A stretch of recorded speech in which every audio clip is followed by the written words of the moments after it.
Biarlah lagu ini menjadi doa kami di hadapan Tuhan. Selidikilah hati kami Tuhan. Kenalah hati kami, pikiran kami. Apakah kami sungguh-sungguh hidup di dalam Tuhan? Apakah kami hidup sesuai dengan firman Tuhan? Apakah kami sedang mengikuti perintah Tuhan? Apakah kami sedang sungguh-sungguh mengasihi Tuhan lebih daripada apapun juga? Selidikilah hati kami. Biarlah Engkau mendapati kami tetap setia kepada Tuhan. Kami tetap mengasihi Tuhan. Kami tetap mencintai Engkau Tuhan.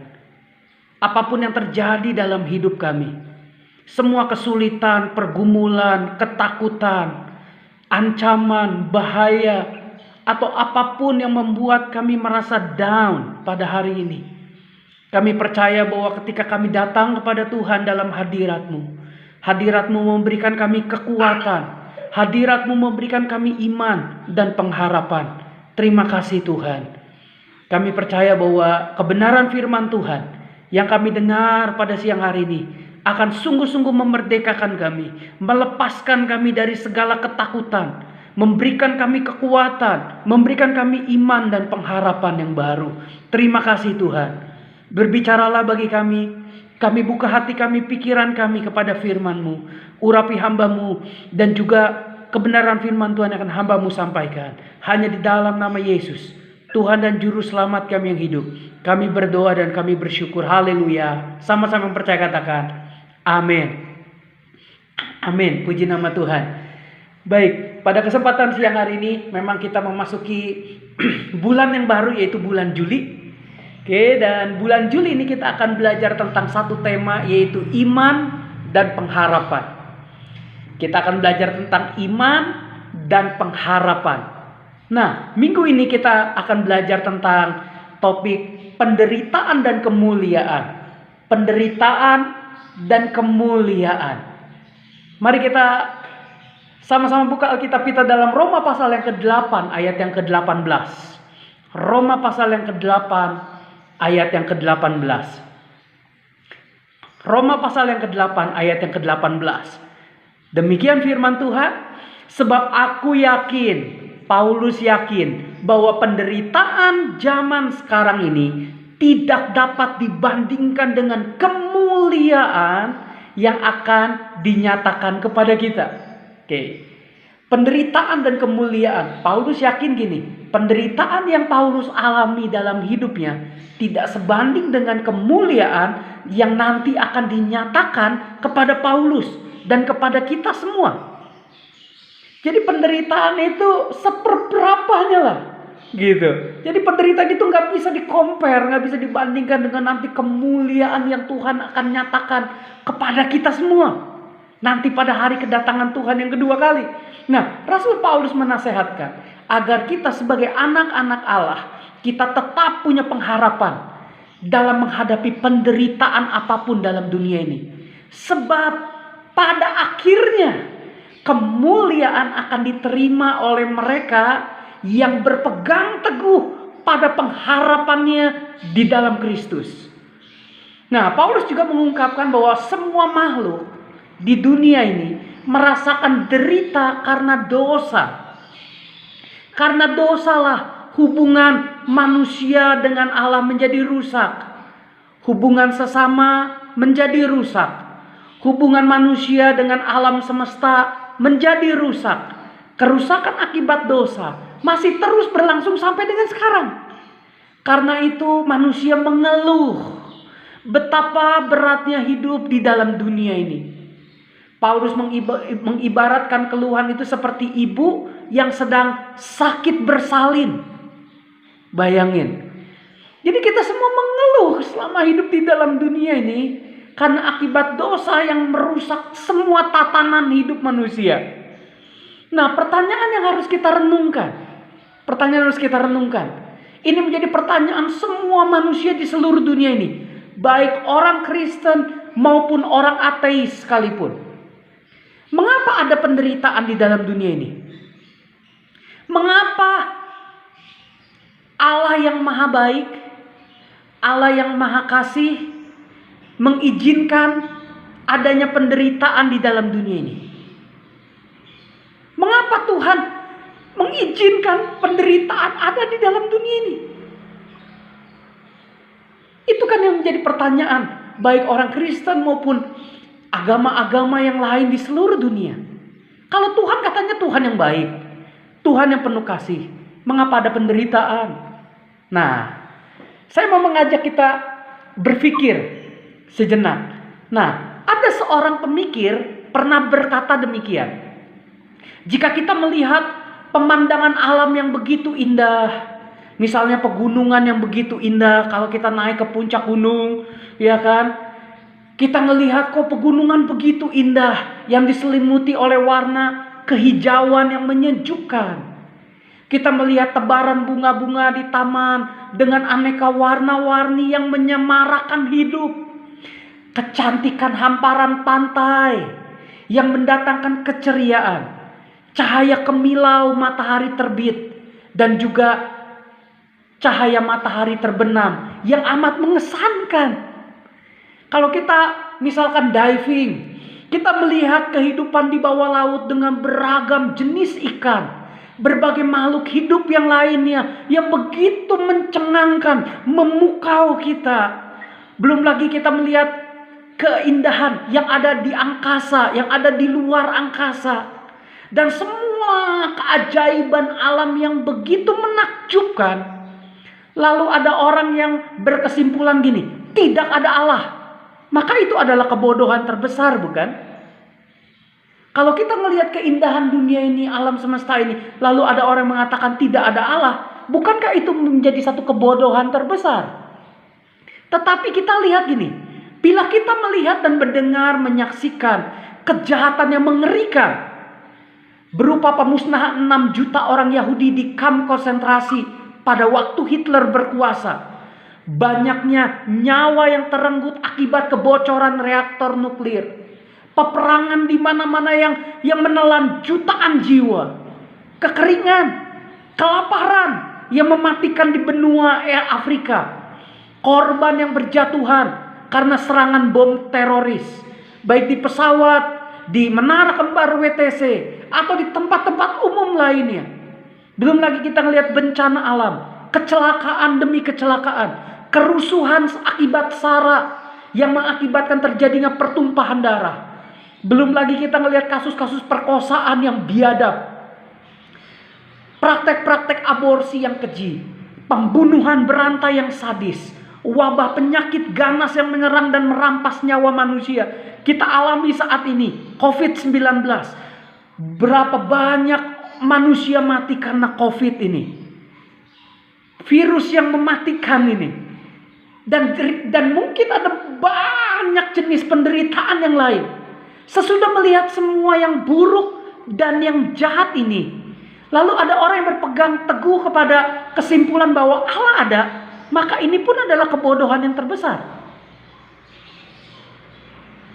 Kita tidak bisa pungkiri bahwa problema kejahatan dan penderitaan, the problem of evil and suffering, memang merupakan tantangan serius dari kita yang percaya kepada Tuhan, atau disebut teisme.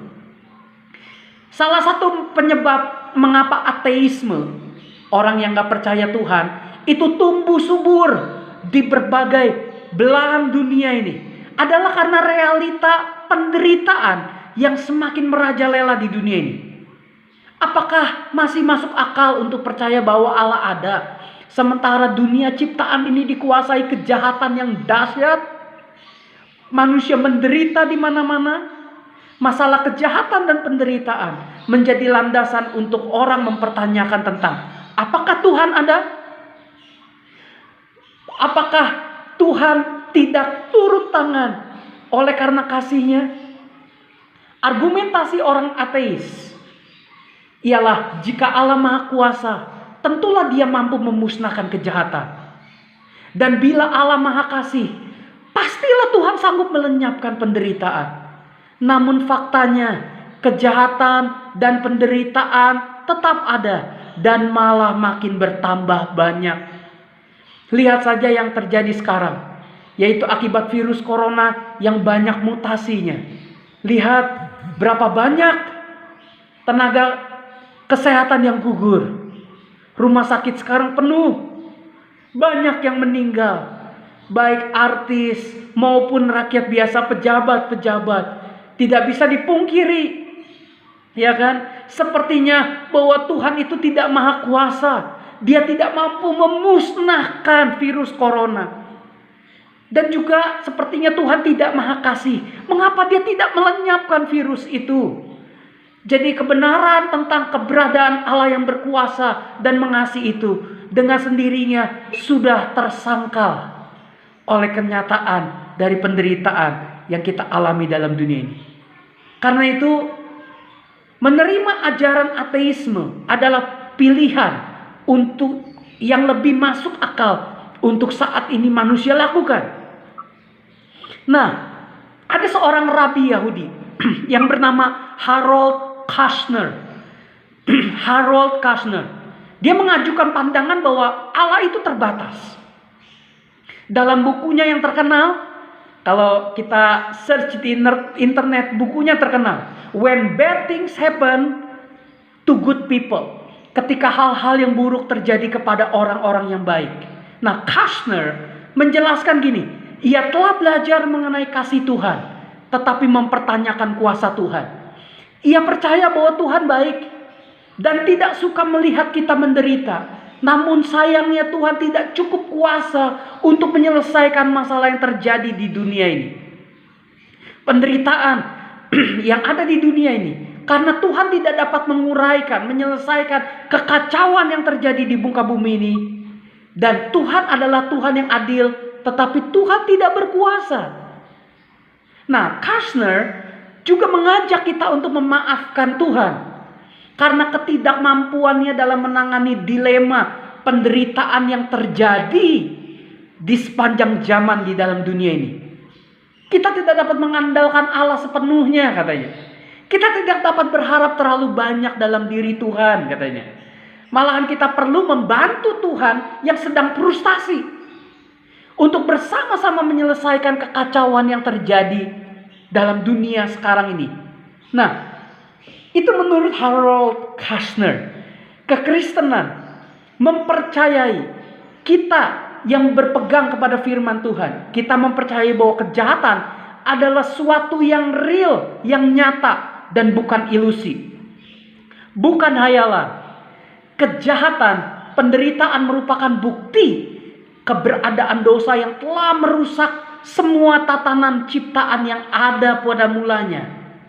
Yang dilihat oleh Allah sebagai amat baik. Manusialah yang membawa dosa masuk ke dalam kehidupan di alam semesta melalui pemberontakan manusia kepada Tuhan. Adam dan Hawa melanggar dengan memberontak kepada Tuhan dengan memakan buah pengetahuan yang baik dan yang jahat. Kejatuhan manusia ke dalam dosa adalah titik sejarah bahwa semua penderitaan masuk dan terjadi dan sampai berkepanjangan sampai dengan sekarang ini. Banyak tuduhan yang dilontarkan bahwa Allah bertanggung jawab. Allah harus bertanggung jawab dong di balik semua kejahatan yang melanda dunia ini. Opini demikian harus dibuang jauh-jauh. Kita tidak boleh berpikir demikian. Allah tidak pernah berada di balik, di tengah maupun di depan kejahatan maupun penderitaan. Sebab yang kita sebut sebagai kejahatan, ya kan, segala sesuatu yang melawan Tuhan. Jadi bagaimana mungkin kita membayangkan bahwa Tuhan menjadi sumber kejahatan atau sumber penderitaan? Tidak mungkin. Iman Kristen menolak konsep keberadaan Allah yang terbatas. Allah tetap maha kuasa. Allah tetap maha kasih. Sekalipun kenyataannya kita masih mengalami penderitaan di dalam dunia ini. Jika penderitaan belum termusnahkan, kejahatan belum termusnahkan, itu sama sekali bahwa bukan berarti Allah tidak mampu. Atau bukan berarti Allah tidak mau. Allah adalah pribadi yang berdaulat. Dia adalah pencipta. Di dalam kedaulatan, kuasa dan hikmatnya, Allah mempunyai rancangan untuk melenyapkan kejahatan dan juga penderitaan menurut caranya sendiri dan menurut waktunya Tuhan. Allah maha kasih. Dibuktikan dengan apa? Dengan kematian Yesus di kayu salib.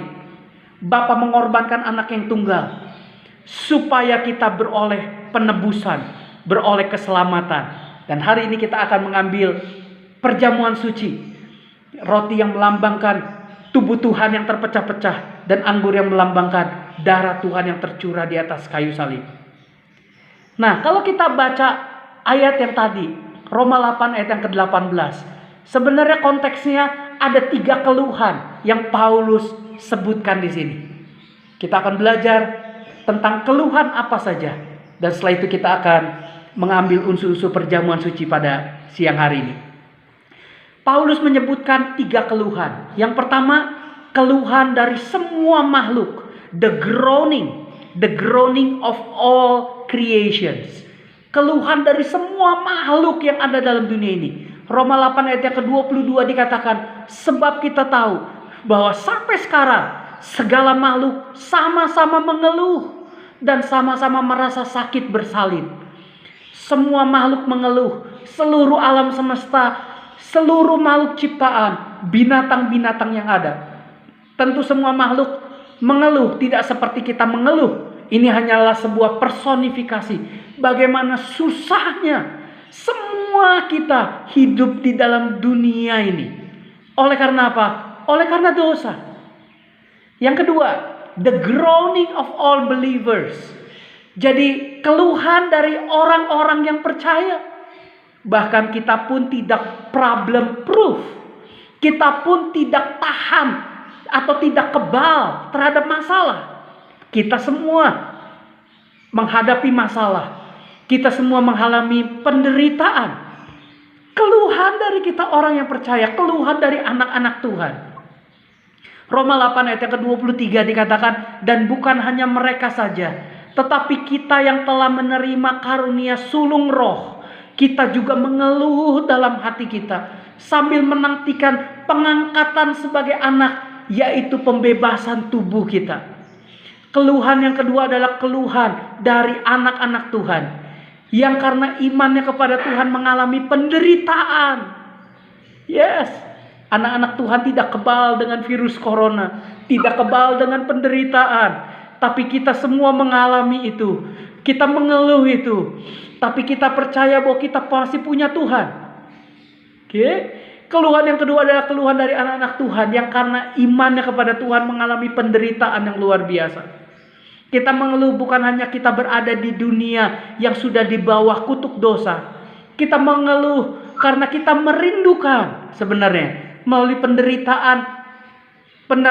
penderitaan kita, kehendak Tuhan terjadi di dunia ini. Dan ini diibaratkan seperti perempuan yang sakit bersalin. Yang ketiga yang terakhir.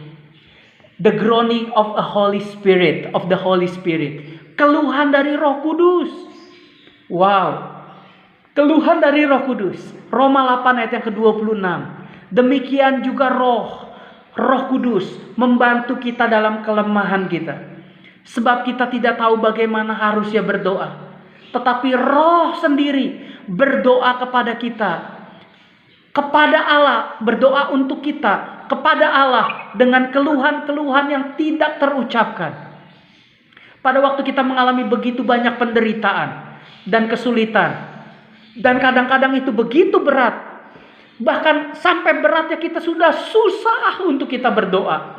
Kita bingung untuk berdoa, mau ngomong apa lagi sama Tuhan. Kadang-kala kita cuma bisa diam di hadapan Tuhan. Tidak bisa mengatakan apa-apa lagi karena sudah tidak sanggup mengeluarkan keluhan kita. Puji Tuhan, kita masih punya sahabat, Parakletos, penolong yang lain, Roh penghibur yang dekat, yang berdoa bagi kita pada saat-saat seperti itu. Roh Kudus ada di dalam hati kita. Dialah yang berdoa bagi kita. Jadi berdoa dengan keluhan-keluhan yang tak terkatakan, tak terucapkan. Itu bukan berarti ayat itu konteksnya bahasa roh. Paulus tidak sedang membahas bahasa roh.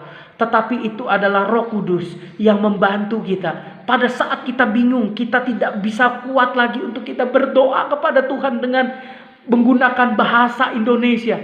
Tapi Roh Kudus ada di dalam hati kita. membantu kita berdoa.